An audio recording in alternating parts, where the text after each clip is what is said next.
네, 픽인터뷰입니다. 언론노조 TBS 지부의 조정훈 지부장 모셨습니다. 어서 오십시오. 예, 반갑습니다. 어제였죠? 서울시 의회에서 조례가 통과된 게 본회의에서. 예, 맞습니다. 내용이 뭡니까? 그러니까 출연금을 앞으로는 보내지 않겠다 이런 내용인가요? 예, TBS의 그 지원에 관련된 그 서울시 출연금이 매년 나가고 있는데 네. 그 부분을 2024년 1월 1일자부터는 지급하지 않겠다, 지원하지 않겠다. 네, 마이크 좀 가까이 대주시면 감사하겠습니다. 이게 주요 요건입니다. 금액은 얼마 정도라고 그랬죠? 저희가 보통 연 예산이 약 한 500억 정도를 1년에. 예. 네. 올해 같은 경우에는 320억이었습니다. 네. 예, 근데 한 70% 정도 되거든요, 네. 대략적으로. 근데 그 부분을 다 삭제하겠다는 그런 말씀이시죠. 삭감하겠다는 말씀입니다. 뭐 명분은 있을 거 아닙니까? 일단 서울시가 바라는 바이고 또 서울시 의회가 바라는 바가 맞죠? 일단은 서울시 의회가 바라는 거라고 네네. 봐야죠. 예. 근데 서울시 의회의 명분은 뭡니까? 정치 편향성의 문제를 많이 드는 것 같아요. 공정성 심의 논란에 대한 것도 있고요. 네. 정치 편향은 누가 뭐래도 김어준의 뉴스 공감 때문에 그렇습니까? 예, 뭐 프로그램에 관련된 거. 근데 뭐 그 더 나아가서는 전체적인 TBS가 공정성에 좀 시비가 있다, 논란이 있다, 뭐 이런 식으로 얘기를 하고 있습니다. 아니 공정성에 시비가 있으면 좀 더 공정한 언론, 서울 시민을 위한 언론이 될 수 있게 해야 되는데 지금 예산의 70%를 안 주겠다는 건 문 닫으라는 것처럼 들리는데요.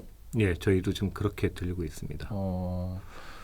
지금 직원은 몇 분이나 되시나요? 지금 현재는 한 350명 정도 되고 있습니다. 정직원이 예. 350명 정도가 있고 그다음에 방송국은 작가들을 비롯해서 비정규직이랄까요? 예, 뭐 계약직이랄까 이런 분들도 상당히 많이 일하시잖아요. 예, 저희가 기본적으로 저희가 재단이 출범하면서 네. 비정규직의 정규직화를 했기 때문에 그러세요? 예. 그래가지고 그 당시에 있었던 프리랜서나 뭐 또 여러 가지 그 파견, 뭐 용역, 뭐 이런 분들이 다 지금 정규직은 돼 있는 상태이죠. 그래서 저희가 그렇지만 뭐 작가 직군이나 이런 부분에서는 또 프리랜서들이 있으니까. 네네.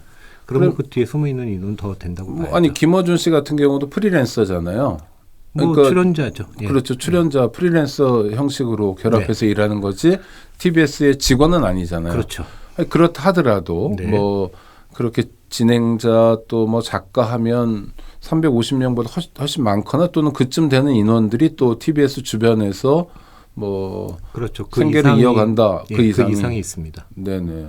그러면 적어도 700명 이상이 되는 사람들이 갑자기 지금 그럼 어떻게 되는 겁니까? 예산이 3분의 2를 주지 않는다면? 예산이 3분의 1 줄어든 게 아니라 보통 70% 정도가 전체 예산의 70%, 근데 나머지는 한 30% 정도 그렇죠. 저희가 3분의 1만 남는 거죠. 있었는데, 네. 예, 네. 그 자체 광고 수입이 자체 수입이 있었고 네네. 그 나머지 것이 이제 출연금인데 그 예산을 전체 삭감하겠다는 거죠. 그러니까 실질적으로는 오늘 이 순간으로 얘기하기에는 다른 방법이 없다가 뭐 정답인 것 같습니다. 다른 방법이 없다는 건 문 닫는 겁니까?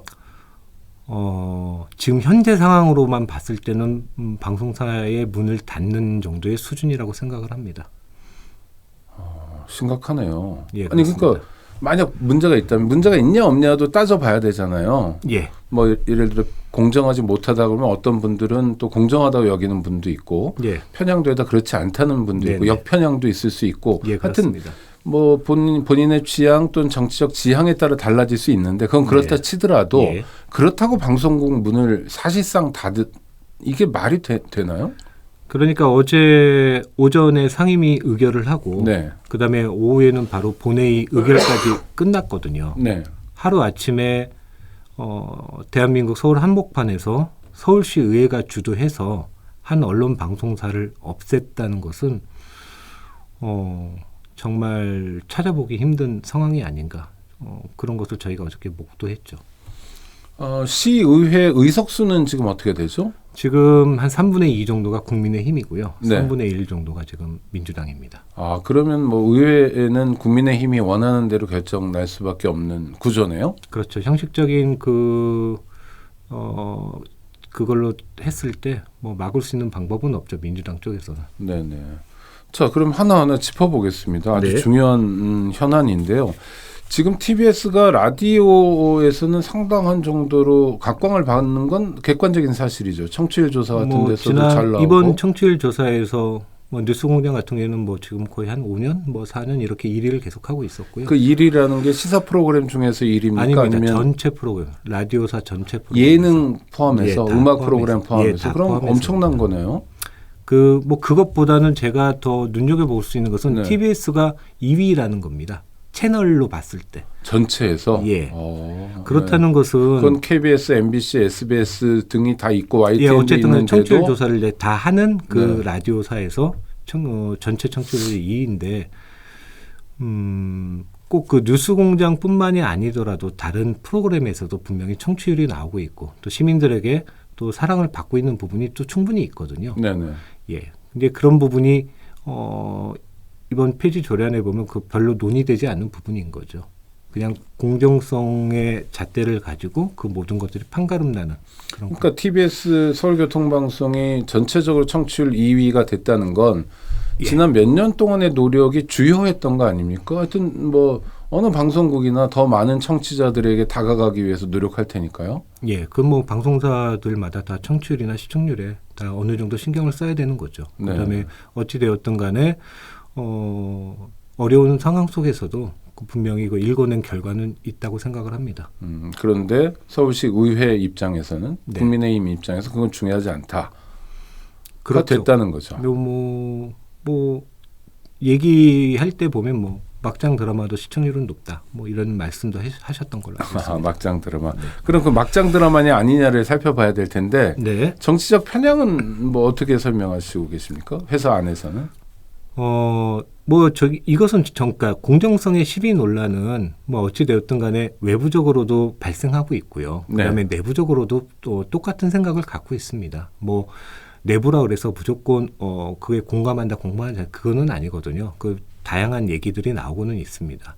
하지만 이제 공정성 시비 논란을 가장 중요한 것은 정치 권력에 의해서 그게 좌지우지 되는 것이 과연 2022년도 대한민국에서 일어나는 것이 옳은 것인가에 대한 고민은 같이 해봐야 될 것 같아요. 어쨌든 간에 언론이란 것은 어쨌든 뭐 자유도 있고 뭐 독립적인 부분도 있지만 그런 부분이 너무 쉬운 방법으로 정치 권력에 의해서 그냥 그것이 평가되고 판단된다는 거에 대해서는 좀 유감스러운 부분이 있죠. 네. 그러니까 결국은 공정성의 핵심은 김어준의 뉴스공장은 맞는 거죠. 뭐 그 뉴스공장이 필두라고 얘기를 하고 계시죠. 네네. 네. 뭐 다른 프로그램들조차도 그렇게 하고 있다. 뭐 그렇게 그 국민의힘 쪽에서는 말씀하고 있습니다. 그러면은 지금은 뭐 문제를 해결하거나 아니면 좀 다른 방향으로 뭐 방향 선회를 해가지고 TBS를 살리거나 할 수 있는 방법은 현재로서는 봉쇄된 겁니까? 아니, 그렇지는 않습니다. 네. 저희도 어쨌든 간에 내부적으로 지금 지속발전위원회와 공정방송위원회를 가동해서 그건 TBS 내부예요. 네, 내부에서 네. 물론 뭐 내부 구성원들의 목소리도 담고 있고 그다음에 외부의 의견들도 거기에 같이 담고 있거든요. 그래서 어쨌든 간에 저희들이 이렇게 하고 있습니다. 또 이런 부분이 부족한 부분이 있습니다를 좀 되돌아보고 있는 그런 부분이 있는데 그거조차도 자정 능력이 부족하다. 뭐 오늘 그렇게 말씀하신 것 같더라고요. 네. 아니 근데 라디오에서 진행자의 캐릭터에 따라서 이런저런 방송이 있을 수 있다고 생각하고 어떤 때는 뭐 개인의 캐릭터가 강하게 나타나는 것도 있고 네. 그 좋은 사람은 그거 들으면 되고 네. 아니면 좀 뭐 차분한 뭐 시사 프로그램을 들으려면 또 다른 방송도 있고 네. 이런 선택 중에 하나인데 지금 지부장님 말씀하시는 것처럼 하여튼 시의회 권력이라 하더라도 정치 권력이 직접 개입해가지고 문제를 이게 푸는 건지 하여튼 뭐 문제를 끝내는 방식은 정말 아닌 것 같은데요. 물론 서울시의 국민의힘 쪽에서는 그 논리는 공영방송, 그러니까 쉽게 얘기하면 서울 시민들의 세금을 정치 평행성이 있는 TBS에 줄 수 없다라는 게 내용이거든요. 네. 네, 국민의힘의 의견이고. 하지만 그 정치 평행성이나 공정성의 시비라면 어떤 방향에서 보느냐에 따라서 달라지는 부분이 있고 그다음에 그런 것들을 어떤 잣대를 가지고 이렇게 얘기하기는 좀 어려운 부분이 있거든요. 이걸 객관화한다는 것은 좀 어려운 부분도 있고 이것은 계속 우리가 노력해야 되는 부분이고 맞춰가야 되는 부분인 거지. 아까 말씀하셨지만 어떤 정치 권력에 의해서 이게 판단이 되는 것이 이것은 옳지 않다라는 생각을 갖고 있습니다.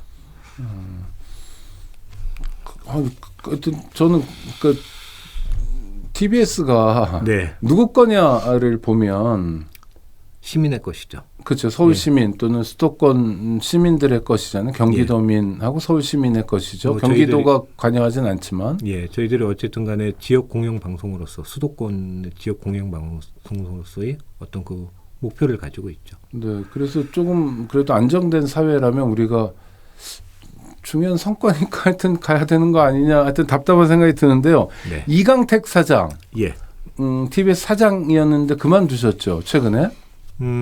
지난주에 이제 사의 표명을 하셨고요. 네. 어제 15일 날 아마 사표를 내신 걸로 알고 있습니다. 네, 수리는 안 됐고. 이게 사표 수리는 저희 자체적으로 바로 되는 것이 아니고 네네. 저희가 어쨌든 재단이다 보니까 서울시로 넘어갔다가 거기서 여러 가지 무슨 규정에 맞춰서 뭐 비사실이라든가 이런 것들을 확인하고 그다음에 네. 사표 수리가 되는 게 원칙입니다. 뭐 이번 사태와 관련이 있는 사임입니까? 아니면 다른 이유입니까? 뭐 일단은 건강상의 이유라는 것을 말씀하셨고요. 본인이. 네네네. 네. 뭐 아니면 그다음에 이렇게 조례안이 통과되기 전에 사장이 그만두면서 네. 여러분들이 걱정하는 소위 공정성 시비는 없는 거니까 TBS를 그래도 살려야 되는 게 아니냐 이런 뭐 어쨌든 간에 시위 아니었나. 그만두실 때 뭐 그런 말씀도 그런 메시지도 조금은 있었고요. 네. 뭐 그다음에 그렇지만 실제적으로 좀 많이 아프신 것도 사실인 것 같습니다. 네. 네. 둘 다인 것 같군요. 뭐 꼭 그렇다기 볼 수는 없지만 조금 뭐 예상을 해보자면 그런 부분도 네네. 없지 않아 있지 않을까 생각합니다. 하여튼 그 사장이 그만두는 게 영향을 못 미친 거네요. 오히려 좀 더 빨라진 것 같습니다. 왜 네. 그렇습니까? 원래 시위에서는 22일 날 상임위 의결을 한다는 게 원래 기본적인 계획 얘기로 나왔었는데 네네. 그 일정이 갑자기 당겨진 거죠. 15일로. 그러니까 왜 그렇다고 들으셨어요? 저도 그게 되게 궁금합니다. 그러니까 발 빠르게 움직여야 될 어떤 필요가 급하게 있었던 건가요? 저희들도 답답한 부분이 오히려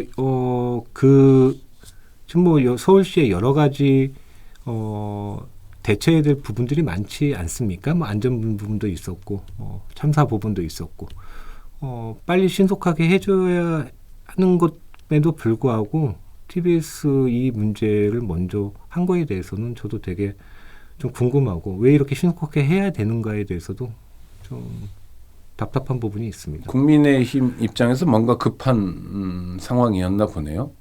그러니까 TBS 뭐 문제를 정돈하는 게. 네.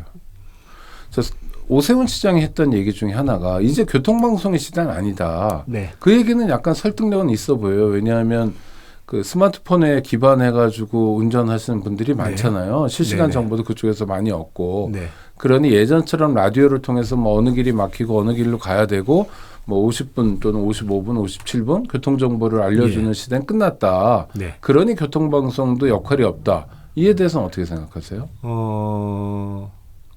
뭐 일단은 저희가 재단으로 넘어가면서 네. TBS 미디어 재단으로 바뀌었거든요. 그동안 교통방송만 하겠다는 게 아니라 교통방송을 포함한 여러 가지 것들을 더 종합적으로 더 넓게 가겠다는 것이 어떤 재단의 목적이 있었거든요. 그런 부분에 대해서도 그 한 일부분이지 이게 전체가 아니라고 생각을 하고요. 그다음에 뭐 교통방송 기능이 다했다라고 한다면 지금 뭐 도로교통관리공단에서 하는 그 뭐 TVN도 있지 않습니까? 뭐 그 지역별로 한 12개, 13개 정도 채널이 있는 걸 알고 그건 제주에서도 나옵니다. 예. 네. 그러면 뭐 그런 교통방송들은 뭐 말이 안 되지 않습니까? 거기서도 당연히 해야 될 일을 하고 있는 거고요. 네. 그런 그리고 이미 교통만 방송하는 방송은 그렇죠. 아니었다. 교통방송의 내비게이션은 아닌 거죠. 네네. 그건 너무 단순하게 생각하시는 거고 내비게이션을 틀면서도 보통 우리가 라디오를 듣지 않습니까? 네. 뭐 이런 음악을 들을 수도 있고 뭐 이런 부분까지도 포함해야 되는 거고 그 정보라는 것이 그거에만 너무 이렇게 집중되는 건 아니라고 생각을 합니다. 그래서 TBS도 교통방송이란 이름보다는 요새 TBS라고 자주 쓰는 게 우리는 교통 정보만 전해드리는 매체는 아니다 이런 예, 뜻이군요. 교통방송은 일단 사라진 거죠. 아, 네. 네, TBS 미디어 재단으로 바뀐 거니까 네. 조금 더 넓게 좀 더 간다고 생각을 하시면 예전 같습니다. 교통방송, 지금은 TBS. 이렇게. 예, 맞습니다. 그렇다면 오세훈 시장의 얘기는 약간 불합리하게 들리네요. 제 입장에서도 조금은 그 부분은 좀 불합리하다고 생각을 합니다. 그럼 TBS와 관련해서 오세훈 시장의 입장은 있습니까? 뭐 교통방송이 교육방송 얘기까지는 나왔었죠. 교육방송. 교육방송으로 개편하겠다. 그 말씀까지는 하셨고, 그다음에 서울시 의회하고 온도 차이는 좀 있다. 네. 예, 그러니까 뭐 그런 얘기까지는 나오셨죠. 근데 교통방송이 아니라 교육방송이다도 비슷한 얘기 아닙니까? 교육도 뭐 스마트폰 기반으로 해가지고 어마어마한 세계가 열려 있는데 굳이 그러니까 라디오로. TBS라는 그쪽에 우리 쪽 TBS에 뭐 교육의 컨텐츠가 들어가는 것은 당연히 있을 수 있는 일입니다. 네네. 충분히 뭐 수렴하고 포용할 수 있는 부분이잖아요. 뭐 네. 저희가 지역 공영방송이라면 교육도 어떤 하나의 큰 부분이잖아요. 근데 그거를 전체를 교육방송으로 개편하겠다? 이거는 뭐 이렇게 서울시에서만 결정을 해서 될 문제도 아니고 또 방통위에 또 관련된 그런 또 우리 허가 사항이 있기 때문에 그런 것도 봐야 되고 조금 빠른 그런 말씀이 아닌가 생각을 합니다. 네. 하여튼 방송 프로그램 하나가 정해지고 또 한 프로그램을 이제 진행하고 네. 이런 거는 프로듀서 또 어떤 경우에 기자 뭐 작가 또 진행자 여럿이 함께 참여해가지고 만들어내는 거잖아요. 일종의 종합 예술이기도 한데요. 저희 그렇죠. 방송도 마찬가지고. 근데 그게 아니라 뭐 사장님도 아니고 사장님은 그 회사의 경영이라도 책임지고 있는데 네. 밖에 계신 분들, 시의회 의원들 또는 네. 시장님 이런 분들이 방송의 진로에 대해서 이렇다 저렇다 뭐 교육방송으로 가야 된다 또는 뭐 지원을 안 한다. 이거는 약간의 언론 탄압 이런 느낌도 좀 드는데요. 지부장님 어떻게 보셔요? 제가 언론 탄압이란 말을 쓰지 않더라도 네. 시민들께서 그 부분에 대해서는 정확하게 판단하실 거라고 믿습니다. 하여튼 지금이라도 어떻게 정상화될 수 있는 방법은 없는 겁니까? 이제 완전히 물 건너간 겁니까? 아, 그렇지는 않습니다. 네. 뭐 어쨌든 간에 1년간의 유예 기간은 있는 거잖아요. 네, 지금 네. 이게 그 폐지 조례안이 어쨌든 간에 2024년 1월 1일부터 되기 때문에 네. 한 1년 정도의 좀 시간은 있습니다. 그 시간 안에 또 뭐 협의할 수 있는 부분은 협의를 하고 네. 또 우리도 바꿀 수 있는 부분은 바뀔 수도 있고요. 예. 그다음에 또 지켜야 될 부분에 대해서는 또 지켜야 되고. 협의할 수 있는 통로 같은 건 마련되어 있습니까? 뭐 오늘도 사측에서 아마 서울시에 만난 걸로 알고 있습니다. 오히려 이제부터 더 협의는 뭐 좀 아이러니하긴 하지만 어쨌든 간에 협의는 조금 더 서로 좀 적극적으로 진행되지 않을까 그런 생각을 합니다. 오히려 더 큰일이 생겼기 때문에 더 반작용이랄까 이런 게 있는 건가요? 그럴 것 같습니다. 네. 하여튼 지금 상태로면 TBS는 내일이 없는 거죠. 2024년 이후에는. 오늘 이 순간으로 2024년에 무엇을 할 수 있을까에 대해서는 좀 어렵다고 생각을 합니다. 힘든 상황입니다. 일단 직원들 급여를 주기도 어려운 상황. 당장 내년부터도 지금 올해 아까 말씀드렸지만 320억 네네. 예산에서 지금 내년 건 아직 확정된 건 아니지만 시에서 시의회로 지금 편성된 금액이 232억이거든요. 네. 88억이 또 깎였습니다. 어. 그러면 저희 당장 1월부터는 뭐 제작비도 뭐 물론이거니와 뭐 직원들의 월급조차도 줄 수 있을지라는 그 정도의 상황입니다. 네. 뭐 TBS는 저희 방송 입장에서 경쟁사인데요. 네. 네네. 그럼에도 불구하고 이렇게 지부장님 모신 건 네. 사실 여러 언론들이 같이 호흡하고 함께 나가야 한국 사회가 그래도 좀 더 안전해지고 또 예. 언론을 제4부라고 부르는 것도 그런 건데요. 네. 자, 마무리로 우리 청취자들께 TBS 문제 좀 관심 가져달라 이런 차원에서 한 말씀 해주신다면요. 예. 뭐 먼저 하여튼 TBS 어제 그 사태를 두고 저도 TBS 내부 구성의 한 사람으로서 죄송스러운 마음이 있고요. 하지만 이번 계기를 통해 가지고 좀 더 좋은 방송, 더 좋은 TBS, 그다음에 시민만을 보고 나아가는 그런 TBS가 될 수 있도록 노력하겠습니다. 그다음에 저희가 지금 어떤 우리 TBS의 공적 책무에 의해서 우리 TBS의 가치와 저널리즘에 대해서 분명히 지킬 것은 지키고, 그다음에 또 우리가 변화해야 하는 부분이 있다면 그거는 최선을 다해서 변화할 수 있도록 하겠습니다. 많이 지켜봐 주시고 시민분들께서 많이 응원 부탁드립니다. 근데 그 지부장님하고 인터뷰를 해보니까 지부장님이 서울시나 네. 또는 시의회보다 훨씬 더 열린 자세이신 것 같아서 유연한 자세인 것 같아서 예, 제가 일단 청취자의 한 사람으로서는 마음은 좋습니다. 어쩌다 보니 오늘 세 번째 출연하다 보니까 조금 네. 첫 번째, 두 번째보다는 좀 나아진 것 같습니다. 아, 그렇습니까? 네. 하여튼 여러 가지로 걱정도 많고 또 싸워야 될, 다퉈야 될 일도 많은데 예, 그렇습니다. 네, 잘 버티시고 잘 헤쳐나가시기 바랍니다. 예. 오늘 인터뷰해 주셔서 감사합니다. 예, 오늘 귀한 방송 시간 할애해 주셔서 감사합니다. 아이고, 고맙습니다. 예, 감사합니다.